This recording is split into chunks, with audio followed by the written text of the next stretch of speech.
Good morning mga kaibigan, isang maganda at masayang umaga ng Biyernes sa inyong lahat. At welcome po dito sa programang liwanagin natin ngayong araw na ito ng Biyernes, February 17, 2017. At sa pangalan po ni Ms. Weng de la Fuente, medyo may karamdaman. Ganyan din si Ms. Elaine. Get well soon sa inyong dalawa. So pansamantalang inyong lingkod, Laila Tumanan, hanggang alas 10 tayo ngayon ng umaga. At bukas na rin ho mga linya ng ating komunikasyon para sa inyong mga reaksyon, mga opinyon na nais pong ibahagi dito sa ating palatuntunan sa mga isyong ating lilinawin ngayong umagang ito. At syempre, meron tayong makakasama para liwanagin ang mga isyong ating ilalahad ngayong umagang ito ng Biyernes. So, antabayanan po ninyo mamaya-maya. Bukas ang ating linya. Narito po ang ating telepono bilang na pwede ninyong tawagan. Ang ating hotline number, tawagan nyo lamang ho ang 784-7450 at i-text nyo lamang ho kami sa 0932-422-2572. Maraming mga isyu pagdating sa politika at mga legal na mga usapin ang ating bibigyang daan ngayong umaga. At syempre hindi tayo mag-iisa, mamaya makakasama ho natin ang ating suking abogado, isang legal consultant at professor by profession dito po sa ating programang liwanagin natin. Sa ating pagbabalik po yan, kaya dyan lamang po kayo.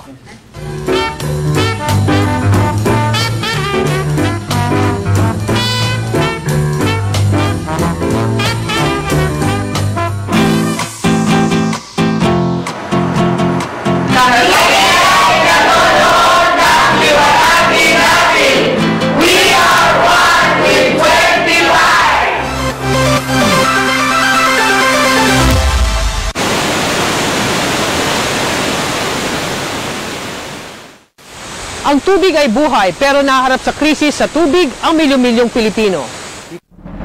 Ayon sa statistics, higit sa 17% ng mga pamilya sa bansa o katumbas ng higit 16 na milyong katao ang walang access sa ligtas na inuming tubig. Kaya ang resulta, napipilitang kumuha na lamang ang mga ito ng tubig mula sa di ligtas na mga lugar o ang sinasabing unsafe sources of water. Sinisisi sa pagdami ng populasyon, polusyon, sa pinagkukunan ng tubig, mahabang tagtuyot at climate change ang kakulangan ng sapat na supply ng tubig. Ngunit may mga simpleng paraan sa pagtitipid ng tubig. Laging i-check kung may tagas o leak ang inyong gripo. Karaniwang 20 galon ang naaksayang tubig sa simpleng leak. Gamitin ang water meter para suriin ang leak o tagas sa inyong gripo. Iklian lang ang oras ng pagsashower o paliligo. Gumamit ng baso kapag magsisipilyo. Gawing minsanan ang paglalaba. Gumamit ng planggana kapag naghuhugas ng pinagkainan at iba pa. Magdilig ng halaman kung umaga. Gumamit ng walis sa halip na hose kung naglilinis ng inyong paligid. Kaya magtipid ng tubig, di ka lamang makatitipid ng salapi, makatutulong ka rin sa bansa at sa iyong sarili.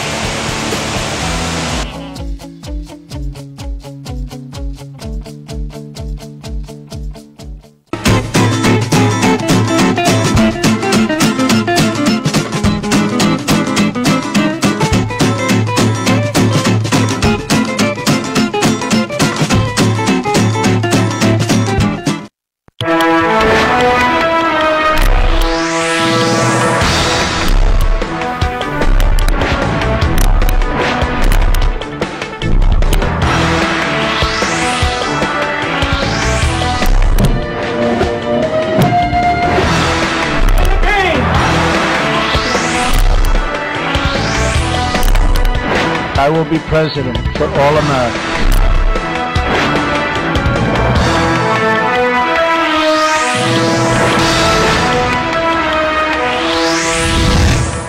Aguila Provincia, Lunes hanggang Biyernes, alas 11:30 ng umaga hanggang alas 12 ng tanghali.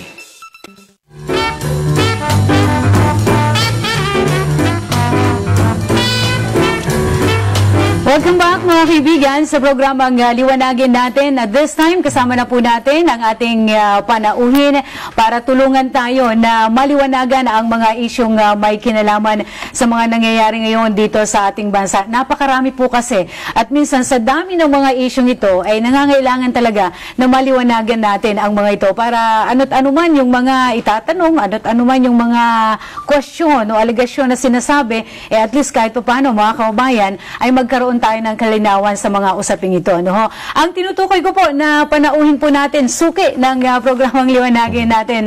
Walang iba kundi si Attorney Mark Tolentino, isang law professor ng DLSU and at the same time, isa pong legal consultant. Yes. Attorney, good morning and welcome po ulit dito sa programang Liwanagin Natin. Yes, good morning po and sa lahat po ng taga-pasunod, yung mga followers natin dyan dito sa Net25 and yung mga friends po natin, mga kababayan, good morning sa inyong lahat. Mukhang malayo yata ang biniyahin nyo, no? From Makati, ilang oras yung binabanggit nyo po? Almost 2 hours. 2 hours? Imagine that, no? Kaya naman nating 30 minutes sana kung hindi ma-traffic, isa yan sa mga problema. Anyway, mga kaibigan, welcome din po kayong makibahagi sa amin ni Attorney Mark Tolentino, no? Sa inyong mga katanungan, gaya ng ating nabanggit sa inyo kanina, pwede kayong mag-text or tumawag sa ating hotline number 784-7450 or i-text yung ating cellphone number 0932-422-2572. Pag-usapan natin, Attorney, itong mga legal issue na may kaugnayan dun sa nangyari kahapon na tuloy-tuloy na pagdinig ng ating mataas na kapulangan ng Kongreso.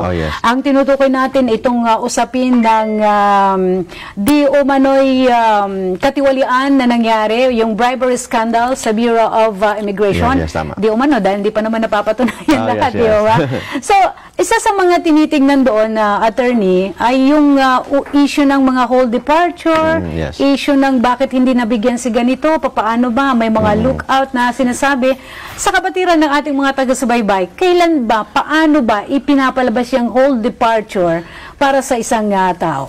Actually, may tatlong order yan na related sa isa't isa. Yung una, yung tinatawag na whole departure order. Yes, yung pangalawa, yung watch list order. Watch list order? Ang pangalawa, pangatlo naman yung itong tinatawag na lookout bulletin. Okay. So, iba yung tatlo. Kasi yung whole departure order, hindi ka pwedeng lumabas or mag-exit sa Pilipinas as long as hindi ni-revoke yung whole departure order. Okay. So, kailangan palang i-revoke yun? Yeah. So, it means automatically, pag may whole departure order ka, bawal kang magpakasyon. Sa labas ng ating bansa? Yes. Okay. Bawal kang umalis sa Pilipinas. Ayun. Whole departure order. Yes. Yung tinatawag namang watch list order, bawal ka ding lumabas sa Pilipinas. Okay. Kung wala kang certification or clearance from the Department of Justice. Alright. So it means, bawal ka pa rin lumabas. Basta wala kang clearance from the Department of Justice. Pangatlo, yung tinatawag na lookout bulletin. Order yan ng Department of Justice requiring the immigration officer to inform. It means, ipaalam sa Department of Justice or NBI yung isang tao, yung whereabouts sa isang tao pag may attempt na lumabas sa ibang bansa. Just to inform, but not to stop. So, pwedeng makalabas pa rin yun ng bansa, Attorney? Kasi, bago ka lumabas, i-inform yung Department of Justice or NBI na ito si Pedro. May planong lumabas. Then, sabihin naman ng DOJ or NBI, huwag mong palabasin. Ayan, hindi pwede.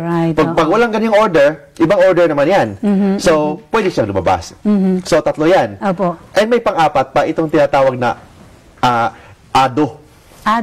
Allow departure order. Alright. Okay. So, parang yung ADO or yung allowing departure order, pumapayag naman yung DOJ secretary na palabasin for exempting reason, for example, medical reason, mga ganyan. So, pwedeng lumabas naman. Ito kasi yung mga issue kahapon, di ba? Kung papansin, marami sa ating mga kababayan, medyo, ano ba yung cold departure na yan? Ano ba yung mga lookout bulletin na yan? Bakit kailangan bigyan ang isang tao ng ganitong order para hindi makalabas ng ating bansa? Na-mention nyo, 4 ho yun. At involved dyan, alam naman natin kahapon, sila Secretary Vitaliano Aguirre ng Department of Justice, and at the same time, yung mga taong involved dito sa di umano'y sinasabing bribery scandal sa Bureau of Immigration. But iba-iba yun. Kasi yung whole departure order, kailangan may pending ka na criminal case na nakafile sa court. So yun ang tinatawag na hold departure order pending criminal case na naka-file sa court. But yung kaso pag still under preliminary investigation pa lang sa Department of Justice, sa Office of the City Prosecutor, Yes, opo. hindi pwede yung hold departure order, pwede yung watch list order lang or lookout bulletin. So kailangan natin malaman kung yung subject o yung isang tao may pending ba na criminal case na naka-file sa court or may pending criminal case na naka-file lang dun sa Department of Justice or Office of the City Prosecutor. Kasi paiba-iba yun. Opo, halimbawa natin na Attorney Mark, kasi doon sa usapin na kine-question din si Secretary Aguirre ni Secretary Oda before, na ngayon ay Senadora Leila de Lima, na bakit binigyan siya agad ng ganitong, from not old departure yata, yes. and then si ganito ay hindi naman nabigyan. Yes. Ano ba yung mga kasong pwedeng ito ay hold departure, ito ay yung nabanggit nyo kanina ay lookout bulletin, yung apat yes. na order. For example, Anong mga kaso ba yung mga... actually, lahat ng criminal case na pending sa regional trial court, kailangan may hold departure order yon. Alright, okay. Yung municipal trial court, lower court, hindi pwedeng magbigay ng hold departure order. Only the regional trial court, pag yung kaso pending sa regional trial court. Pag MTC, pwede naman yung Department of Justice mag-issue ng hold departure order or watch list order. But when say hold departure order, kailangan may pending criminal case. Pag watch list order, hindi pending criminal case, for example, nag-file ka pa lang ng complaint. Okay. Hindi na pwedeng i-diretso yan sa court. Dadaan pa yan sa Office of the City Prosecutor or Department of Justice, titingnan kung may probable cause ba yun. Alright. So, it means wala pang bail. Kasi you're still a free man. Kasi pending pa yung preliminary investigation. Alright. Yan, pwedeng watch this order yun. Okay. For example, pending pa yung mga complaint, gather of information, gather of evidence pa lang, pwede yung lookout bulletin. So in this case, nung panahon na lumabas si Senator De Lima, dun sa Germany yata yun, sa US. Napayagan po siya nun. Wala pa siyang kaso nun. Okay. So, hindi pa siya nasasampahan. Ang sabi nga pa noon na attorneys, medyo mabagal yata ang Department of Justice sa mga kasong dapat na maisampa. But anyway, nililinaw lang kasi natin ang mga issues. So, may right talaga siya to travel. Kasi wala pa naman siyang kaso nun. Unless ngayon may kaso na yata or naka-file na ba sa court or dyan pa lang sa Department of Justice. Pag Department of Justice pa lang, pwedeng watch list order or I think lookout bulletin pa lang yung sa kanya. Kasi iba yung dalawa eh. Yung lookout bulletin, hindi makastop sa isang tao na lalabas sa ibang bansa. Kasi ang order ng watch list, yung tinatawag na lookout bulletin is only to require the immigration officer to inform. So pag nandun yung listahan mo, nandun yung pangalan mo, inform yung DOJ or NBI o yung si Pedro, palabas na. Ano ba? Palabasin ba natin o hindi? Yun lang. But it will not stop a person. Except pag may order na, huwag mong palabasin. Doon pa lang. Pwede na siyang harangin sa airport o sa mga lugar yan. So yun ang lookout bulletin. Or as pag watch list, pwede ka nang harangin. Sino bang dapat mag-implement ng mga order na yan na attorney, ang Department of Justice mismo? Hindi, yung immigration talaga. Opo. So doon ang problema sa immigration. Kasi of course, yung si Secretary Aguirre, very malinis naman yan, very trustworthy person. But we do not know doon sa airport, baka may suhulan doon, we do not know. So yun ang problema. Kasi in this case, for example, si Sombrero, in this case, may order na inisyu si Secretary. But bakit pinayagan? So it means ang makasagot nun, yung immigration. Ang sabi naman ng immigration, iba daw ang nakalagay. Wally Wenceslao, ano yan? Kulang daw yung pangalan. Yes. So, of course, kahit kulang yung pangalan, for example, Mark Tolentino, walang Christopher, dapat yun na natin. Di ba? Marami ka pong kapangalan pagka ganun, di ba? Kailangan yung extra diligent ang kailangan. You have to perform extra diligence. Kung nagkatanga-tangahan ka dyan, or baka may bayaran doon. So, we do not know. Kasi ang nakalagay doon sa order, yung pangalan. Sabi naman ng immigration officer, kulang daw. Kahit na kulang, it sounds familiar.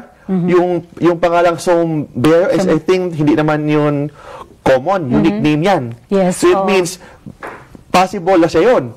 So, dapat maging alerto na sila. Yes, alerto siya. But ang reason naman niya is, I think, palusot yun eh. Yung sinasabi na wala daw sa computer, yung pag-scan sa passport, wala daw nakalagay doon na walang red flag na kalagay. So, hindi naman yun ang reason. So, do you think mangyayari ho ito sa Bureau of Immigration na maaari silang makagawa rin ng kaukulang hakbang para mapigilan o hindi yung mga order na ipinapalabas ng ating korte o kaya ng ating Department of Justice? Yun ang trabaho ng Congress. Kasi ang Congress, because yung ginagawa naman kahapon is in aid of legislation. Yes. So, kailangan i-review yung immigration law.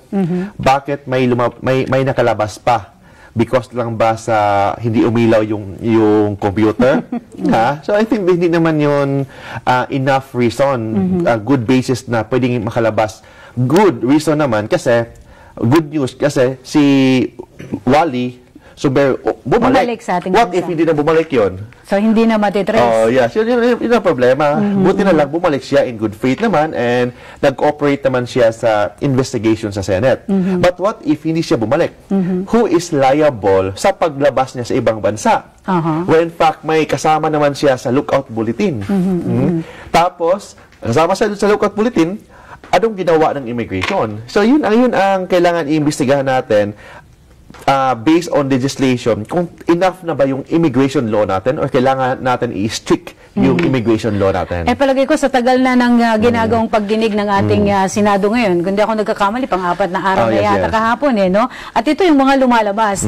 Marami ring mga nagtatanong sa ating mga kababayan, bakit ganun? Anong nangyari? Bakit nangalabas? O bakit yung iba hindi nakalabas? Ba? So, ibig sabihin lamang nito, doon sa pag-i-implement, doon tayo nagkakaroon ng problema. Pero when it comes to our law, nasunod naman yung proseso o sistema na ipinatutupad. Yung ginagawa ni Secretary of Justice, tama naman yun. Okay, may lookout bulletin. Ang problema, hindi naman si Secretary of Justice doon sa airport nagbantay. Hindi naman siya pupunta doon sa airport everyday. Siya lang yung nag-supervise sa whole Department of Justice, including the immigration.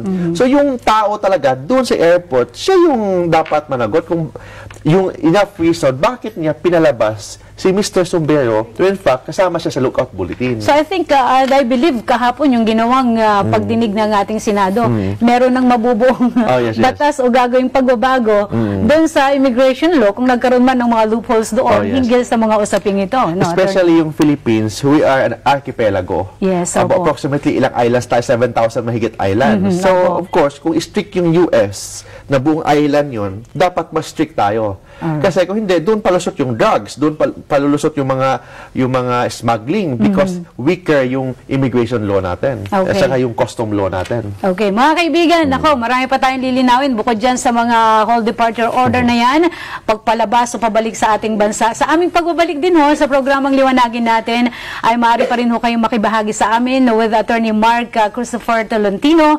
Sandali lamang po, magbibigay daang lang po muna tayo sa ilang mga mahalagang paalala.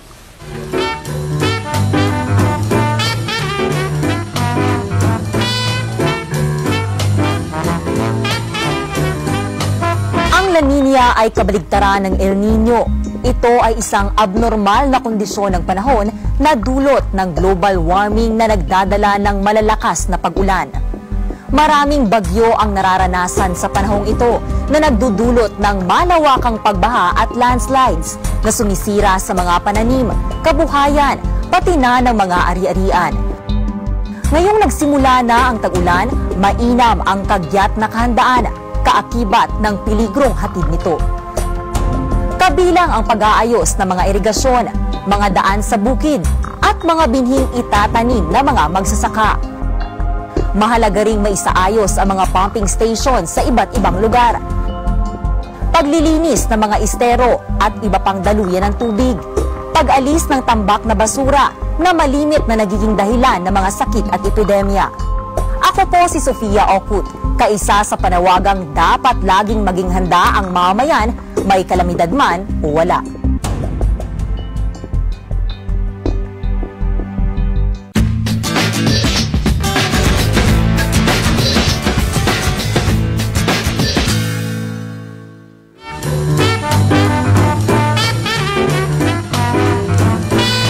Tuloy-tuloy na tayo mga kaibigan at maraming mga pumapasok na katanungan dito sa isyong ating pinag-uusapan, paglilinaw. At kasama po natin si Attorney Mark Tolentino para ito yung mga legal. At alam natin na dapat nating maliwanagan para tayo ay hindi naman masyadong inosente sa mga batas na umiiral dito sa ating bansa. Mahalaga po yun na matutuho tayo mga kabayan. Siguro, Attorney, bigyan daan natin itong isang katanungan. Ang sabi dito, sa sitwasyon po ba ni Senadora Leila de Lima at the Department of Justice Secretary Vitaliano Aguirre, ano po ba sa tingin ninyo ang nagiging hakbang ng DOJ? Sinasabi po kasi na hanggang ngayon wala pa rin kaso na isinampa. Paano po ba ang proseso ng pagsampa ng kaso? It means po ba walang probable cause against Senador Leila de Lima? Hindi. Ang pag-file kasi ng kaso, dadaan talaga lahat sa Department of Justice or Office of the City Prosecutor.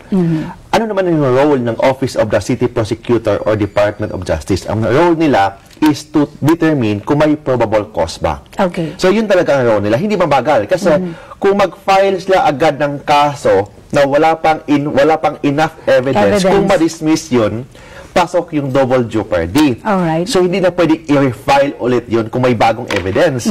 Kasi may tinatawag tayo sa ating saligang batas na double jeopardy. It means, kung mademanda ka ng isang kaso, ma-dismiss yung kaso mo, hindi ka na pwede mademanda ulit on the same act, on the same event, on the same fact, on the same law. It means, kailangan yun ang role ng isang piskal. Role ng Department of Justice to gather all the evidence. Kasi hindi pwede na, kasi gusto lang mag-file. Opo. So, yung tinatawag nila is prosecutor, hindi naman sila persecutor. Yes. Yun ang paglilinaw natin, Prosecutor sila. May iba nga, tinatawag silang piskal. Piskal. Piskal. Ang daming lumalabas na mga term ngayon na tawag, actually, fiscal sila, prosecutor. Ang ibig sabihin doon, kailangan titingnan kung may probable cause. Ano ba yung probable cause? Hindi yung ibig sabihin ng probable cause, guilty ka na. Yes. Ang ibig sabihin ng probable cause, may basihan sa pag-file ng kaso. May at least a little na katotohanan, may enough basis na mag-file ng kaso sa court. Hindi ibig sabihin na guilty na, but may possibility na guilty ka na. Ayun. So, pero yun ang role ng piskal. Kailangan may possibility of guilt. Kasi kung walang possibility of guilt, kailangan i-dismiss ng piskal yan. Kasi kung hindi i-dismiss ng piskal or Department of Justice, madagdagan ang kaso sa court.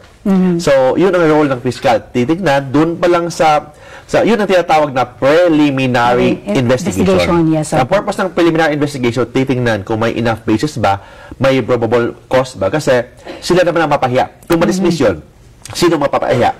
Ang gobyerno, ang Department of Justice. Yes, so, kailangan they have to gather all the evidence, enough evidence. Although enough na yun, yung mga sinasabi na enough na yun, may mga evidence na, pat kailangan dagdagan pa yan na wala talagang lusot. Yun ang role nila. Yun mga kaibigan niya, yung mga naiinip, ang dami kasing naiinip, bakit daw ang bagal-bagal ng Department of Justice sa pagsasampa ng kaso, malinaw yung pahayag ni Attorney Mark na kailangan pala talaga ng matinding ebidensya pa. Sabihin na natin enough na yung ebidensya, pero kailangan pa yung solido, kumbaga, Attorney, para matibay na kapag iniharap mo ito sa korte, wala nang lusot. Wala naman. Ganon. Okay, so yun ay may kaugnayan kay Senadora Leila de Lima, di ba? We all know naman na ngayon ay yan pa rin ang mga issue na nangyayari sa ating bansa. Ito naman katanungan, sa kahapon, nagkaroon ng press con at statement itong si Senador Antonio Trillanes. At binanggit niya doon yung dati pa ito na allegation na hindi pa naman napapatunayan at itinatanggi ito ng ating Pangulo. Yun daw malaking halaga. 2 billion, if I'm not mistaken, more than that pa, na salapi ng ating Pangulo na hindi niya inilagay sa kanyang salin. So, ano po bang nasasabi po ninyo dito? Handang mag-resign si Senador Trillanes. And when it comes to our President, kahapon din, handa siyang mag-resign pag napatunayan ito ng Senador. Iba't ibang reaction yung malabas niyan, Attorney. Parang lumang tugtugi na yan Kasi yung sinasabi ni Mr. Trillanes or ni Senator Trillanes, nung panahon ng eleksyon yon, bakit pinalabas naman ngayon? Hindi nga pinaniwalaan ng taong bayan yon nung panahon ng eleksyon. How much more ngayon na presidente na yung ating si Presidente Duterte. Kasi yung palagi nang sinasabi, ganon-ganon, first, hindi naman, I'm not saying na totoo yun, I'm not saying na hindi totoo yun. Bakit ngayon lang niya sinasabi yun? Pangalawa, hindi naman mahirap yung si Presidente Duterte. First, ang tatay niya isang governor. Ang asawa niya, sabi daw niya, may 200 million daw sa bangko. Common law wife niya. Yung common law wife niya, negosyante naman yun. Okay? Yes. Businesswoman yun, and siya yung supplyin ng mga karne sa lahat ng malls sa Davao. Okay. Tapos yung anak, mayor, or at the same time lawyer. So, anong problema doon? So sa legal na usapin, attorney, may karapatan ang Pangulo na mabigyan ng parusa ang isang senador o mambabatas sa ating bansa, o ang senador din ay may karapatan na gawin ito sa isang presidente ng bansa? Okay. So yung senador, kailangan siya, may tinatawag tayong immunity. So we have to talk about immunity. Dati wala pa yan, nung siya ay nangangampanya pa, di po ba? So yung immunity na pinag-uusapan natin, ang first question, is Senator Trillanes immune from suit? Yes. Okay. Ang tanong dyan, lahat ng senador immune from suit, basta less than 6 years ang penalty. Alright. Okay. Less than 6 years ang penalty, at the same time, kailangan ginagawa na yon in the exercise of duty as a senator. Opo. O yun yan. Yun ang tanong sa immunity ng senador. Sa presidente naman, immune talaga siya. Kahit na murder yun, kahit na ano yun, immune talaga siya. Hanggat siyang nakapwesto dyan. So it means, yung si senador, immune ba yan from suit, si Senator Trillanes? Kailangan natin malaman kung yung sinasabi niya yun, ginagawa ba niya yun in the performance of his duty as a senator?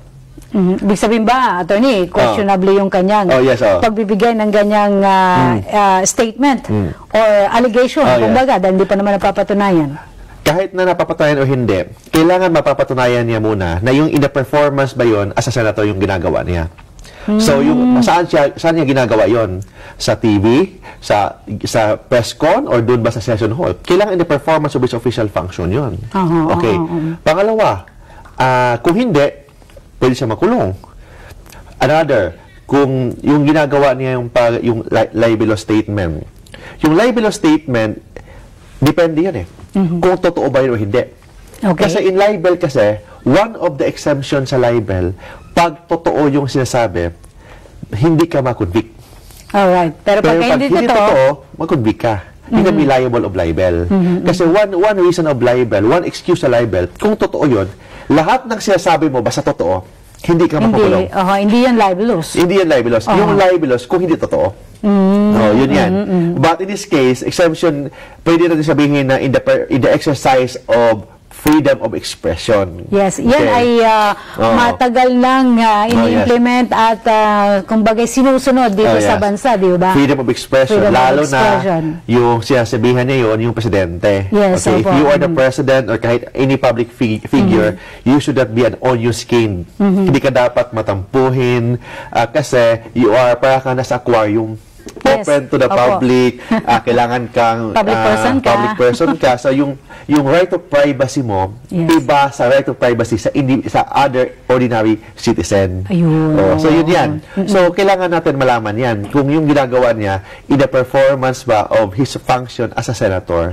And kahit na yun we are talking of legalistic. Yes, but if we are talking of political, lumang tugtugin na yung sinasabi niya. Kasi bakit ngayon lang niya sinasabi yun? Bakit before? Before sinasabi niya, hindi pinakinggan ng tao. Ngayon, sinasabi naman niya. Anong purpose niya? Anong motive niya? Sino ba siya? Yung term niya matatapos 2019. After 2019, wala na siyang pupuntahan. So, anong purpose niya? So, in every statement kasi, we have to know the motive ng isang tao. So yun yan. So yung taong bayan, sila na ang makasagot kung ano yung motive ni Senator Trillanes. Okay. Anyway, kasi isa yun sa maring i-discuss din natin yung bangko-bangkong binabanggit na nandito sa bank account na ito. May mga pangalan pa yung mga bangko eh. Naalala ko may mga secrecy law tayo na umiiral sa bansa, di ba? Hanggang saan po ba yung secrecy law na pwedeng buksan natin, malaman yung amount ng isang account ng isang tao? Okay. Huwag na si Pangulong Presidente, sa isang karaniwang Pilipino. Secret talaga ang bangko. Sikreto talaga yan. Opo. Bakit may tinatawag na secrecy of bank deposit? Kasi kung hindi secret yon, walang magde-deposit. Sabagay, yun tama. So it diba? means to encourage sa mga Pilipino na yung kwarta nyo sa bahay nyo, ilagay nyo sa bangko. Yun na yung purpose. Kasi kung nasa bangko yun, makatulong yan, side na protektado, makatulong sa ating ekonomiya. Kasi yun ang gagamitin papautang sa mga big company, utang doon, utang, mga credit card, yun, galing yun sa bank natin yan. Yung paglo-loan natin ng ganito, loan ng bahay, loan ng kotse, personal loan, galing yun sa deposit ng mga tao. Yes, so to encourage, ano naman yung, of course, mayaman yung mga bangko. Bakit sila yung mayaman? Because of the money from the people. Mga sa kanilang depositor. So to encourage the depositor, mag-deposit kayo dito, secret naman eh. Yun ang ibig sabihin doon. Secret naman eh. But may exemption. Ayun. Hindi lahat ng secret. Yun ang ibig sabihin doon. Hindi naman yung kasabihan na walang sikretong hindi nabubunyag, attorney. Hindi naman gano'n. Iba naman to. Walang secret. Hindi lahat ng secret. Ayun. Okay. For example, kung nag-waive yung isang tao, waiver. Okay, nag-waive ako, pwede mo buksan. Alright. O pwede yun. Pwede. Impeachment proceeding, exemption yun. So yun ang mga possible exemption. Pero kapag ayoko, may karapatan ako na ayaw kong pabuksan ang aking account sa bangko. Okay. Kasi sa mga nangyayari ngayon, sa usapin na ganito dito sa ating bansa, marami tayong napapanood, nababalitaan, na hindi binuksan, kasalanan ng ano. Hindi. May mga ganun na, yun ang isipan na ng isang karaniwang mamamayan kapag nanonood ng ganitong mga issue dito sa bansa, di ba? Pero karapatan pala, batay sa batas na umiiral dito sa ating bansa, kung pag-usapan nga natin yung secrecy law sa mga bank account natin. Kahit na ilang bilyon yung pera mo dyan o isang piso lang yung nasa bank deposit mo, secret yun. Kasi ang purpose doon is to encourage. It will help our economy. What if, attorney, naalala ko si si Senador Trillanes, may karapatan ba siya as a senator na pabuksan ang isang bank account? Wala. Except through impeachment. Mag-file mo na hindi na siya pwede mag-file ng impeachment. Kasi ang impeachment proceeding galing yan sa lower house. Yung senador will act as jurist. It means hindi sila pwede mag-file. Ang mag-file ng kaso talaga, lower house. Okay. So pag may impeachment na, doon pa lang. Okay. So mga kaibigan, medyo malinaw na po sa inyo, no? Kasi mga ganitong bagay dapat nating matutunan. Dahil tayo rin mismo ay mararanasan natin ang ganito at kung wala tayong kaalaman, mukhang mahirapan tayong, di ba, ipaglaban yung ating karapatan pagdating sa ganyan, ano? Sa aming pagbabalik, kung meron pa po kayong mga katanungan, mga kaibigan, ay ating lilinawin pa rin dito sa programang Liwanagin Natin. Kasama pa rin si Attorney Mark Tolentino. Diyan lamang po kayo.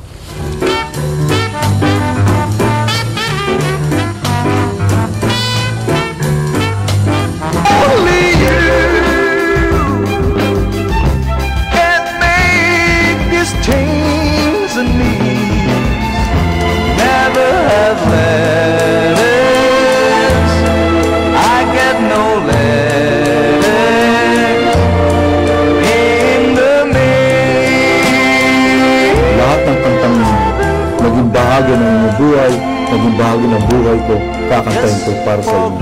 Every Sunday morning, up with the dawn, I think I'll take a walk in the park. Hey, hey, hey, it's a beautiful day. Aguila Provincia, Lunes hanggang Biyernes, alas 11:30 ng umaga hanggang alas 12 ng tanghali. Every category of food. You can get it sustainably, you can get it responsibly, and you can eat well while making others also live well.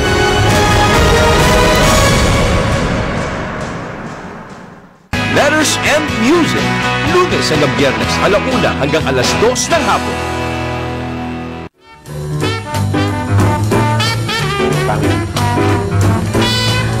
Alright, huling bahagi na ba tayo ng ating programang Liwanagin Natin? Ang bilis na nating oras, mga kaibigan, dahil nga sa mga isyong ating pinag-uusapan ngayon, may mga nagtatanong din, legal ito, attorney, so mas mainam na kayo na sumagot dahil batay daw sa investigasyon ng Senado at Kongreso sa koneksyon ni Senadora Leila de Lima sa droga. Ito po ba ay magiging matibay na ebidensya laban na sa kanya? Kasi isa po ito sa mga lumalabas na mga So, yung ang usapin tanong ngayon dyan, can Senator De Lima para maging tao doon, maging accused ba siya opo. ng isang criminal case? Senador siya. Okay? Sabi ng ating saligang batas, if you are a senator or a member of Congress, basta yung penalty ng isang kaso is less than 6 years, immune ka from suit. Yes, so hindi pa siya pwedeng masampahan. But in this case, this is a drug case. So, hindi siya immune. Kasi drug case, lalo na pag if you're a protector or kasama ka dyan, business partner ka sa drugs, that is lifetime imprisonment. So, hindi ka immune from suit. So, pwede siyang mahuli. Okay. So, pwede siyang i-aresto. But ang tanong dyan, di ba sabi ni Senator De Lima, gusto daw ni Aguirre na i-aresto siya. Ito lang mga nakalipas na araw. Nagbigay din siya ng statement na aarestuhin na siya. Wala pa namang ng Department of Justice, especially si Secretary Aguirre, na siya daw ay aarestuhin na. Kasama pa nga niya yung mga kanyang mga kaalyado, may mga plastic tosas pa. Natatandaan ko nga yun, siguro yun yung tanong sa nating caller dito, na ang sabi ay aarestuhin na siya. Pero wala pa naman tayong nababalitaan na warrant of arrest o mga kasong laban sa kanya. Ang trabaho ng Department of Justice is only to file information sa court. In information, it's a criminal complaint. So, yun ang i-file sa court. And with recommendation kung may bail pa or non-bail recommended. Yun lang ang trabaho ng Department of Justice. It means yung Department of Justice hindi pwedeng mag-issue ng warrant of arrest. Alright. So, ang mag-issue ng warrant of arrest is the court. So, ang korte ang mag-issue ng warrant of arrest. Aarestuhin na daw po Hindi man yan. Kasi first, wala pa namang kaso na file. Yes. So, kaya nga nagtatakang ilan. Paano nangyari yun? Mali yan. Mali yan. Kasi only the incumbent member of the judiciary can issue warrant of arrest. Okay? But hindi mag-issue ng warrant of arrest ang court kung walang information or complaint galing sa Department of Justice. It means, kailangan muna ng DOJ mag-file ng information sa court based on kung may probable cause ba yun. Pag may information na i-file sa court, hindi rin automatic ang court mag-issue ng warrant of arrest. May tinatawag tayong judicial investigation of probable cause. Kung may basihan talaga yung information, pwede na mag-issue ng warrant of arrest. Pero hanggat wala pa. Wala pa. So, ang tanong dyan, pwede ba niya sabihin, she's a senator? Hindi. Kasi ang penalty ng drugs, especially if you're a protector, alleged protector, is lifetime imprisonment. Kasi hindi pa naman napapatunayan. Gaya ng ating mga pinag-uusapan, hanggat hindi napapatunayan yan, alleged pa rin yan, di ba? Alleged pa rin yan. Ang ibig sabihin doon, si Senator De Lima, ang tawag sa kanya, she is presumed innocent. Unless proven guilty beyond reasonable doubt. But unfortunately, yung kaso ni Senator De Lima, hindi lang legal ang pinag-uusapan. This is actually political din. Political din kasi in the very first place, she was a former Justice Secretary at that time. Kung ano yung pwesto ni Secretary Aguirre ngayon, yun yung dati niyang posisyon. So, may issue within the Department of Justice kung paano niya nalaman. Then, paano niya ginampanan yung trabaho niya bilang Department of Justice Secretary nung previous administration at saka yung ngayon. So, of course, doon malaman kung may connection ba, may walang connection. So, it really, from administration to another administration. So, yun ang issue dyan. So, hindi lang ito legal. We are talking also of political. So, hindi dapat natin pag-uusapan na kailangan ikulong na. Kasi, we are a rule of law, not rule of man. Yes. Although, may ang taong bayan against na si Senator De Lima, na siya talaga ang protector, political yan. But in legal, kailangan mo natin alamin kung may probable cause ba ang allegation na protector siya sa droga. Kapag may probable cause na, saka na pwedeng gawa ng kaukulang hakbang. So, yung mga kabayan natin, medyo huwag tayo mainip. Okay, may tanong dito si Ginoong Ramon Yadaw. Tanong ko lang po, kung pwede po ba kasuhan si Senador De Lima dahil hindi niya pinayagan na makaalis si GMA kahit may order na ang Supreme Court na pwede siyang makaalis. That was before, di ba? Yes, mali yung ginagawa ni Senator De Lima. Kasi first, may pumapayag na yung court na paalisin siya. So, ang sabi niya, hindi daw niya natanggap yung order ng court. Pero na-news na buong Pilipinas alam na, siya lang yung hindi nakaalam. Okay. Yun yung sabi niya. Hindi daw niya natanggap ang order ng court. So, pinadili-dili niya. Tapos, may isang warrant of arrest na issue ng galing sa, I think, Pasay Court. So, dun yung dahilan, that's why na-hold si dating Pangulong GMA. So, ibig sabihin yun, yung reason bakit na-hold si GMA doon, ang reason lang daw, hindi natanggap yung order ng court. So, in this case, may basis. So, pwedeng kasawan yan. So, kung babalikan natin yung tinalakay natin una, yung whole departure order, di ba? Yes.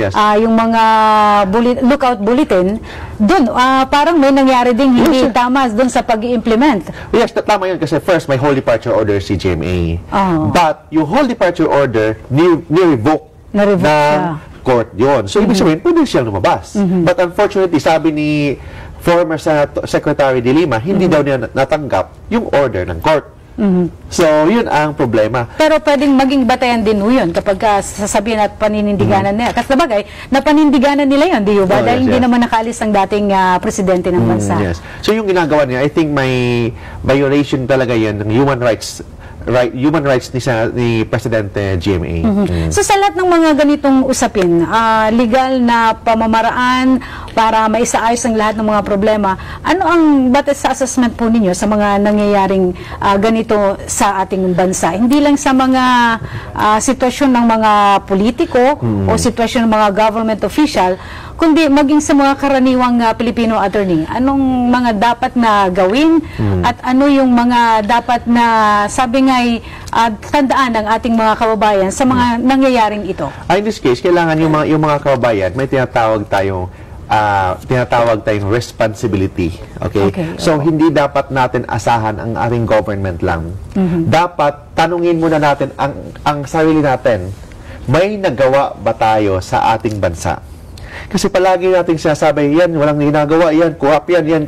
Ang tanong, tayo, ano bang ginagawa natin sa ating bansa? Kasi kung may obligation yung ating presidente, yung ating mga senador, mga kapulisan, military, other public officials, tayong mga Pilipino, may obligation din sa ating bansa. So first question na tanungin natin, ano bang ginawa natin? Ano bang tulong na ginawa natin sa ating bansa? So yun. So pag alam natin yan, dapat ibig sabihin doon, tayo mismo may responsibility sa ating bansa. Okay? So it means kailangan tayong focus tayo sa ginagawa ng ating Pangulo, ng ating mga senador, kung anong ginagawa nila, we can participate. Okay? Participate in public opinion, public issues, but of course, kailangan din natin alamin kung ano bang dapat natin gawin for our country. Ayun. At saka mahalaga rin na mapag-aralan natin, patuto tayo sa mga umiiral na batas sa ating bansa. Yes. Napakahirap kasi para kahit basic lang, okay na yun. Tulad yan, whole departure, yung mga lookout bulletin na yan, arrest warrant, di ba? Yung mga ganyang bagay, kailangan matutunan natin para sa ganon, ano man ang mangyari, handa nating maipaliwanag at may pagtanggol din ang ating sarili sa mga nangyayaring ito. So, meron pang mga additional question dito. Attorney Mark, sa tingin niyo po ba may susulong ng Kongreso at Senado ang ukol sa mga kaso na kinasasangkutan naman ng PNP sa war on drugs ng kasalukuyang administrasyon? Yung trabaho naman ng, I have to repeat yung trabaho ng Congress or yung Senate, yung investigation nila is not to prosecute. Hindi naman sila prosecutor. Ang ibig sabihin, yung trabaho ng senador, trabaho ng congressman is only to investigate in aid of legislation. Yes. Ano ba ibig sabihin in aid of legislation? Kasi everything under the sun is subject to legislation. So walang exemption doon, attorney? Kahit hangin, subject to legislation. Di ba? May Clean Air Act. Yes, that's Tubig, subject to legislation. Water Act. Di ba? So it means everything under the sun is subject to legislation. So it means, ang tanong dyan, quality ba yung legislation natin? Kailangan in aid of legislation, hindi in aid of election. How do we know na in aid of legislation yung ginagawa sa ating Kongreso? Yung iba dyan, may ibang mga congressman, mga senador, nagpapapansin. Okay? Grandstanding. grandstanding, parang pinapasikat nila yung sarili nila, but ang tanong, wala naman silang sinasabi for a new law. Yes, ano ba yung batas na gusto ninyong baguhin? Ano ba yung batas na i-introduce natin sa bansa? Yun ang tinatawag na in aid of legislation. Kailangan alamin muna natin, ano ba yung role, ano bang purpose natin for the investigation? Yes, Bakit ba, dahil ba gusto natin baguhin, anong batas ang gusto natin baguhin? Bakit natin baguhin yan? Ano bang problema sa batas na yan? Yun ang role. Hindi pwede na daming papasikat doon kasi hindi na, bago nila ginagawa yun. Kailangan muna nila alamin ano ba yung ibig sabihin ng in aid of legislation? Kasi yun ang basis ng trabaho ng isang congressman at saka senador. Kaso ang nangyayari dahil sa yung issue ay mainit na mainit. Lahat yata gustong magtanong, di ba? Mga ganong bagay. Naku, alam ko mga kaibigan, kayo rin po ay interesado sa mga ganitong sitwasyon, ano? At batid din po natin na kayo rin po ay nag-oobserba sa mga pangyayaring ito sa ating bansa. So sana itong aming ginawang pagtalakay ni Attorney Mark Tolentino ay nakatulong po sa inyo para maliwanagan ang mga isyong ito na nangyayari dito sa ating bansa. Any message, Attorney? Salamat po sa atin lahat, lalo na sa mga followers natin, mga televiewers dito sa Net25. Liwanagin natin. Palagi kayong manonood dito. Dami kayong malalaman. Ayan, doon po tayo tumingin. Yes, hello. Okay. So mga kaibigan, wala na po kaming oras at sa pangalan ng ating mga kasama, sina Miss Elaine at si Miss Weng de la Fuente, get well soon din po kay Kato Otoy Talastas. Ito po ang inyong lingkod, Laila Tumanan, kasama si Attorney Mark Tolentino, and I'm one with 25. Dollar, this is Miss Dollar. It's so nice to